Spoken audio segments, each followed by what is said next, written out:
As above, so below.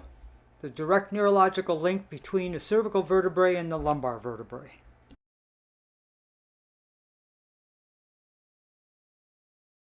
So I think this would be a good time to interject this Lovett Brother Relationship, as above, so below. And the cervical spine communicates with the lumbar spine. The concept of Lovett Brother spinal relationships, which describes the interconnectedness and reciprocal movement patterns between specific vertebrae, was primarily introduced by Dr. Robert W. Lovett, an American orthopedic surgeon. Now, it's interesting to note that this was discovered more than 100 years ago, and it suggests that dysfunctions in one area of the spine can be reflected in other areas, notably between the cervical and lumbar regions, as shown in this image. The lines are drawn from the cervical vertebrae right down to the lumbar vertebrae. So everybody talks to one another all the way down. So if I have imbalances in my outer core, right, one shoulder's higher than the other, one hip is higher than the other, my shins might be rotated, my feet might be pronated or flat. You see that? There's a tilt, stress, pain.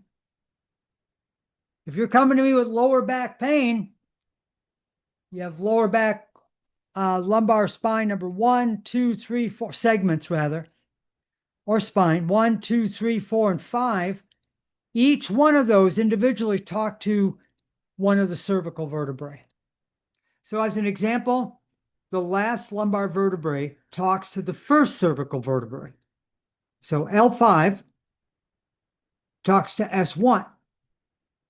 Now, the little line that's drawn here that connects L5 to S1, or vice versa, because there also could be a misalignment at the top, which could create a misalignment at the bottom. But think of that line like a telephone wire, if you will. So there's communication between the top and the bottom.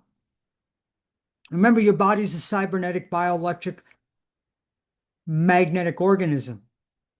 There is voltage and there is electricity that is traveling through the spinal cord and communicates all the way down into everything, in your muscles, your organs, and whatnot. But the point I'm trying to draw here is that you come to me with lower back pain, and I'm assessing your entire body. So I'm looking at your posture from top to bottom. So let's go to this other image over here.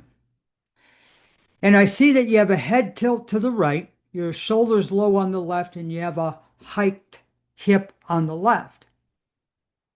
And then you have some other things going on here as well, because as above, so below.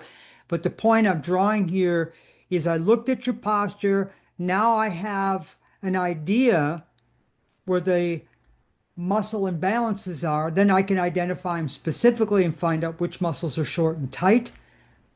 So as an example, on the right side of your neck, your upper trapezius muscles and such will be short and tight in this posture.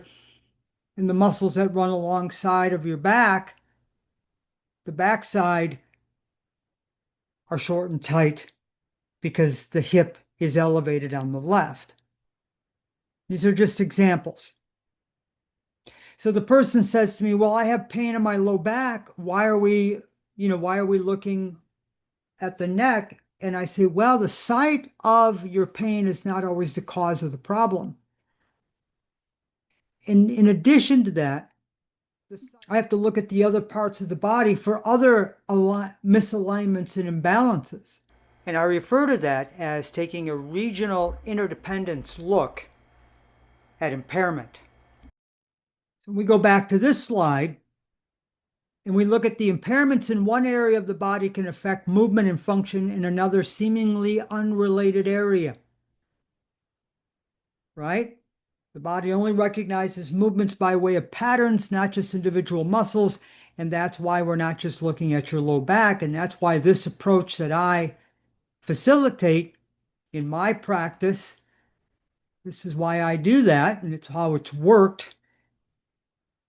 And then I'll get out this slide a lot of times when I'm consulting, doing a consultation after their assessment, or I may have shown this during their initial consultation to give them an idea when they come in to see me, I'm going to be looking at everything and I need to know everything.